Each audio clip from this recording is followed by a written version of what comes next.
Hey YouTube, how we doing today? Alright, today is the fifth video on the Rinnai Tankless series, and I'm actually going to jump quite ahead. As you all know, we had Irma come through Florida and head up north, and we have had a lot of problems with the tankless heaters.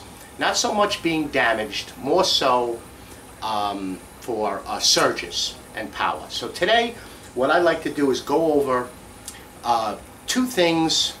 One, if you're going to run the tankless heater off of a generator, and two, the problem that we've had with probably 20 to 25 tankless heaters when power is lost inside the house. Okay. As far as a tankless heater, if you want to, you can run it off a generator. You could even run it pretty much off of a battery backup.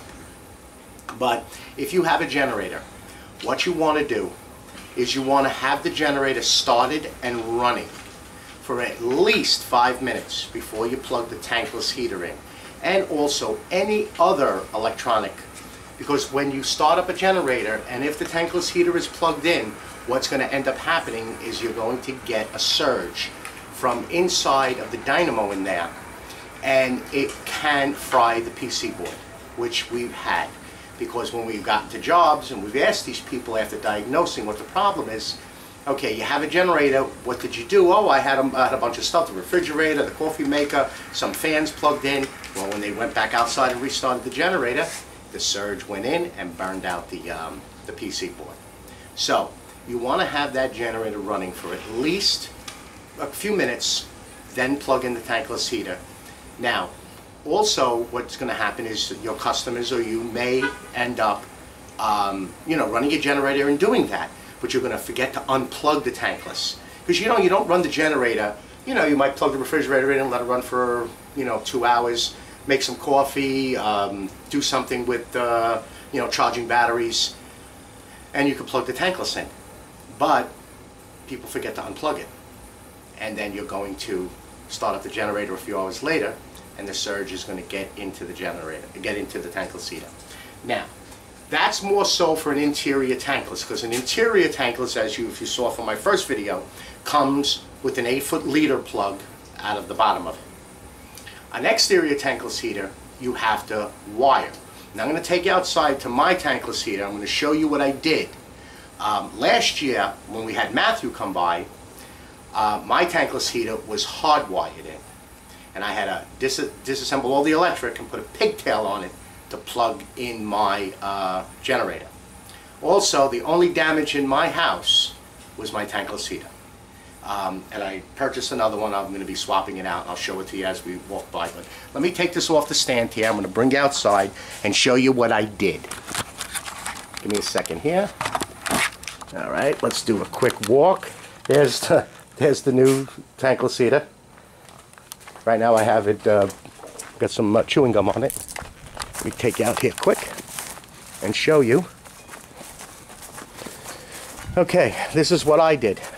It used to be hardwired, and now what I did was I put a pigtail down into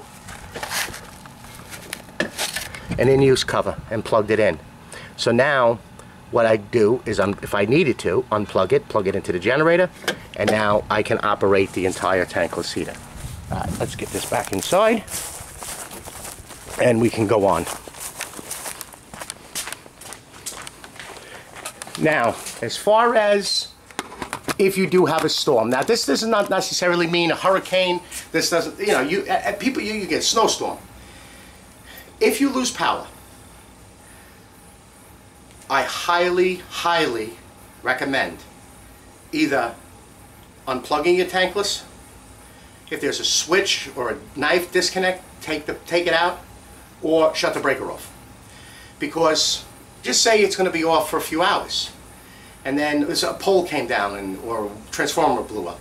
Well, after they fix it and they turn it back on, you can get a surge and again blow the PC board. Or if the minimum, you could blow the fuses inside of it on the older models. Okay, The second problem we had, what happens is on the newer tankless heaters, and I'm going to show you, there's a thing called a water servo valve. Now this is a Rinnai water servo valve.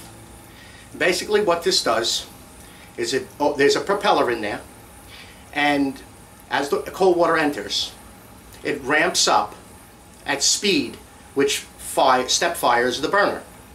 Now, when everything is off, nothing happens, tankless is not firing, nobody's flowing water. But if you lose power, this servo valve stays in the closed, de-energized position.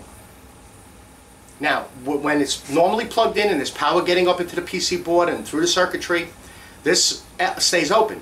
But once it loses power, it de-energizes itself, shuts down. No water will get through it. Meaning that when you go to your faucets, you will have no water coming out of the hot side of the faucet. And that, we got numerous phone calls about that. And basically what's happening is that when the power went out, it de-energized itself and shut down, and now they can only turn on the cold side, get cold water, but other than that, they can't get anything out of the faucets. So, what we did the first couple of days is we schlepped around our generator.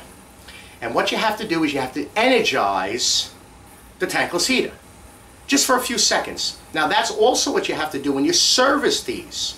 So when you go to service them, you're going to go in and you're going to turn a faucet on. Maybe there's one in the garage, maybe there's one in the laundry room or wherever. You're going to turn it on and let the tankless heater fire. Unplug it. Now it stays in the de-energized open position. And then you can run your vinegar through. And then once you plug it all back in, it'll just go back into its normal circuit. That's what you want to do to your customers or to your house. Now, I'm only recommending this with an interior tankless, or if your exterior has a plug. Other than that, I wouldn't mess with it and wait for the power to come on. Just shut the breaker off and leave it alone. But there's two things that we figured out. One is we either took one of these inverters, not the schlep around that big generator, pull it off the truck, start it up, make a lot of noise. What we ended up doing was taking this inverter. Now most of our tanklesses, as you know, are in garages. So we pull our truck in, nosed in, plug this into the cigarette lighter, and plug in our extension cord right here, run it into the tankless heater, plug it in, turn it on, we hear the servo valve turn on, get some flow, unplug it. Now the people can take a cold shower and they get water out of both sides. Then we went one better.